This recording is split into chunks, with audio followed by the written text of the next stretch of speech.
Okay, next topic. Yes, difficulty trap.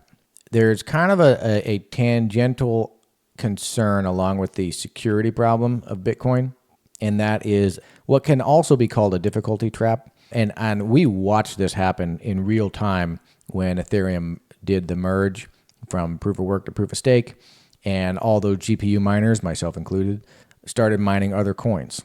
And what happened was, so Ethereum was mining on proof of work and even ASICs all over the world, and it had amassed a huge network hash rate. I don't remember what it was, but it was gigantic. And so when Ethereum rugged all those miners and said you can't mine Ethereum anymore, that was on September 15, 2022. All those miners had to start mining something else. And at the time, the coin that everybody seemed to think or believe was most promising, well, there were two, but one of them was Ergo. And Ergo is a proof of work coin. It's very Bitcoin-esque in a lot of ways. It's basically Bitcoin plus smart contracts, but instead of a 21 million cap, it's a 21 billion cap. And instead of a block every 10 minutes, it's a block every minute and a half to 2 minutes. So it doesn't really have the greatest tokenomics. It doesn't really have the best fundamentals like Bitcoin does, but it's very Bitcoin-esque. They attempted to make Ergo somewhat of an improvement on Bitcoin. We don't need to improve Bitcoin. Bitcoin's fine. Just build layer 2s, okay? Anyway, so what happened was, I'm going to pull up this screen here. As you can see, this is the hash rate leading up to the merge right here. Now take a guess when the merge was.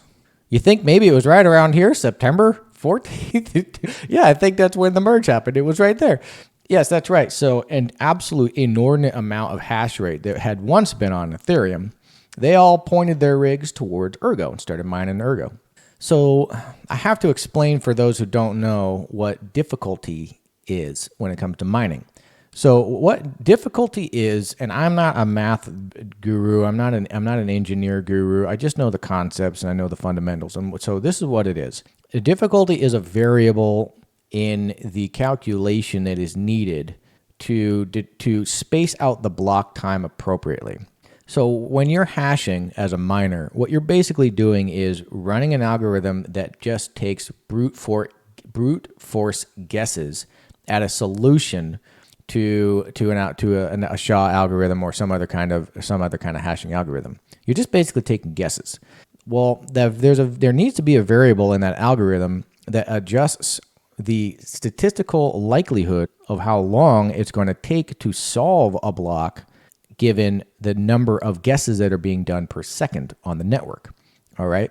So as you can see over here, when we were at the 900 terahash a second for the Ergo network, the difficulty was, you see, it's called, the variable here is called P. The difficulty was between two.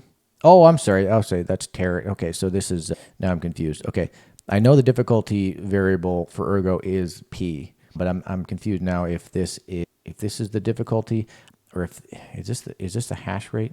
No, this is the difficulty. Okay, so the difficulty variable leading up to the merge was somewhere between 2 and 4. It got as low as one difficulty, and so the lower the difficulty is, the less hash rate you need to solve a block because the variable is smaller. And when that variable is smaller, mathematically, you need to make fewer guesses in order to solve the block. And so this is the variable that adjusts accordingly to make sure that the block time between blocks is consistent, or at least as consistent as it can get. This happens also with Bitcoin. And so you'll see difficulty adjustments with Bitcoin on a regular basis. I forget how often it is, but Bitcoin does the same thing. So the difficulty will, as hash rate goes up, the difficulty will go up. And what that does is just ensure that the block time average is approximately 10 minutes per block. And so Ergo is doing the same thing here, and they're targeting 1.5 to 2 minutes per block. So anyway, we were at about 2p, and then when the merge happened, it shot up to 21.5p. I think it even went higher than that. That's a 10x, 11x in the difficulty. Well, but herein lies the problem.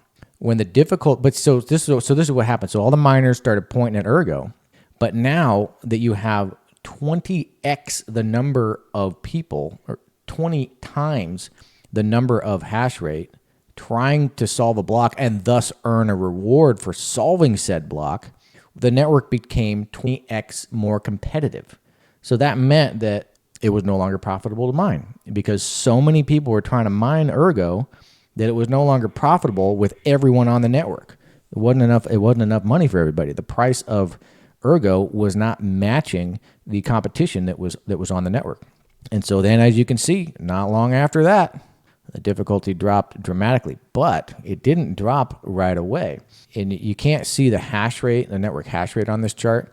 But what happened first is the hash rate just, skyrocketed, and then it immediately plummeted because nobody was making any money on it. And I did the same thing. I started mining something else because I was like, I can't. We're not finding any blocks. It's ridiculous.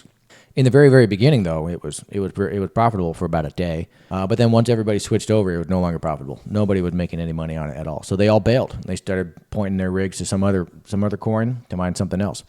But the difficulty stayed at 21.5p or whatever it was.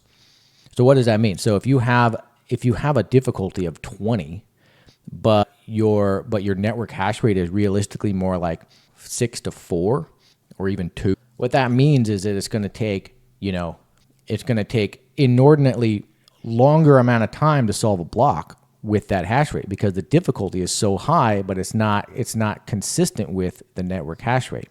And so you end up in a difficulty trap where it is so difficult to solve a block, but not enough people are mining it to do so. And in order for the difficulty to adjust, you have to hit a certain block number, a certain block height, before the difficulty adjusts accordingly to the network hash rate. And so Ergo almost essentially came to a complete and total stop. The time between blocks was something like hours, and everybody was like they wanted to bail on it. And Ergo almost freaking died. It almost died, but the developers came in to save the day. They put together an improvement plan proposal, and it succeeded. Enough miners signaled to make the change, and then I think what that change did was made the epochs which adjust the difficulty shorter, so that the difficulty would adjust more quickly to fluctuations in hash rate. And so the concern that a lot of people have is that the same thing will happen with Bitcoin. I really don't think so. As I explained in the previous video, not only is the price congruent with the hash rate, the fundamentals are there, the adoption is clearly there. Everybody is catching on. Spot Bitcoin ETFs are coming. It's coming. It's going to happen. And additionally, as I pointed out in the other video, the security problem video, the Bitcoin miners actually already make quite a bit of money on the network fee alone, and that doesn't even include the block subsidy. So that actually perfectly segues into my next topic, which is the security problem part 2.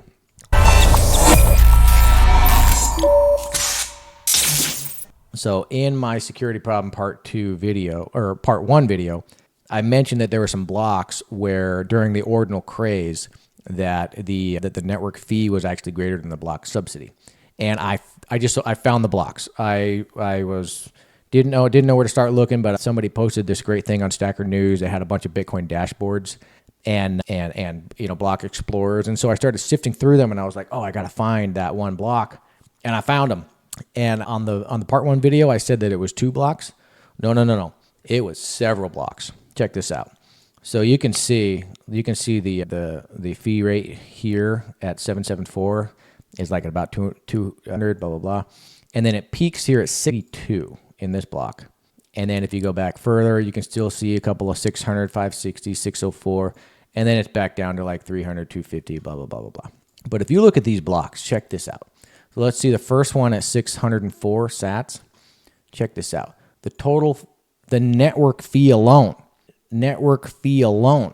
is 6.663. That's more than the 6.25 Bitcoin subsidy, the mining subsidy. So that's one. Check out this one, 602.054. Okay, it's close. Not quite there, but it's close. Here we go. 6.587. That's 2. 7.016. That's 3. 6.458. That's 4. And then we're back down. And then I think this one, 6.717. 5 blocks. And this one is really close. 6.1, 5.5, 5.1, and then it goes back down. So we had 5 blocks where the network fees were greater than the block subsidy of 6.25. And we had at least 2 blocks there where it was really close. It was between 6 and 6.25 Bitcoin. That's on top of the 6.25 subsidy. So you can see here, the subsidy plus fees is 13.266 for this block. In one block, Binance Pool earned 13 and a quarter Bitcoins for one freaking block because of the ordinals. This is what's going to happen. Okay, as I mentioned before, the ordinals is kind of ridiculous, and I'm not really a big fan of it. I don't really care for it. But there are going to be other layer 2 protocols built on Bitcoin, and there already are, as I mentioned earlier, or I've mentioned in other videos. Lightning, Liquid, Cashew, Arc is coming, just tons and tons. Those are going to drive demand as they become scalable, or they are, a lot of them are scalable, but as they actually get scaled and as they get adopted and they get implemented, demand is only going to go up and up and up. Same thing's going to happen with the spot Bitcoin ETFs. Doesn't matter how you feel about them, Bitcoin doesn't care. All that matters is adoption. So when that adoption goes up, these big institutions are going to be driving demand on here as well. And that demand is going to increase network fees. And when network fees goes up, miners make more money. So that's how this is all going to work, going into all of the halvings down the road. You know, we're really entering into a crazy phase because we went from 12 and a half to 6 and a quarter. We're going, and then in April next year, approximately, we're going to go from 6 and a quarter to 3 and an eighth, and then it's going to be 1 and a half plus a 16th. You know, so it's just going to get smaller and smaller and smaller. But we might see hash rate kind of level out or even go down because some miners might not be able to compete, or they just might not be able to really handle the lack of subsidy reward. But plenty of miners are going to make it through. Plenty of miners are going to keep hashing away, and like I said, the price is only going to go up, and so that's going to dramatically help offset the lack of revenue from the decrease in the block subsidy. But that's not even really necessary. So long as adoption and demand continues to rise as well, which it is, it'll be fine. There will be no issues there. So anyway, so that's just the additional little point or demonstration I wanted to make with the security problem. So that's why I'm calling this security problem part 2. I don't believe there's going to be a difficulty trap with Bitcoin. I don't think any of the miners who are mining on Bitcoin are going to one day be like, oh God, there's this other coin out there that we all got to mine on, and they're going to point their rigs to this other coin, like what happened with Ergo, and then Bitcoin's just going to be, pumping out blocks every day, like 1 block a day. You know what I mean? I don't think that's going to happen. It's just not very likely. The only reason it happened with Ergo was because of Ethereum, because Ethereum rugged all of their miners. And all those miners, and their first shot at trying to remain profitable was to point at Ergo. And Ergo was just not ready to handle that kind of hash rate. It was just not ready to do it. And Bitcoin's hash rate is just going up and up and up and up because it can handle it, because it is profitable. The incentive structures are there, and everybody knows exactly what is going on. The game theory is playing out here perfectly, exactly as we would all expect. So it's not going to be an issue with Bitcoin. It's just not there. There is no second best. Like there's just nothing else that's going to come into play that's going to screw up what's going on here with Bitcoin. And again, that segues perfectly into my next topic.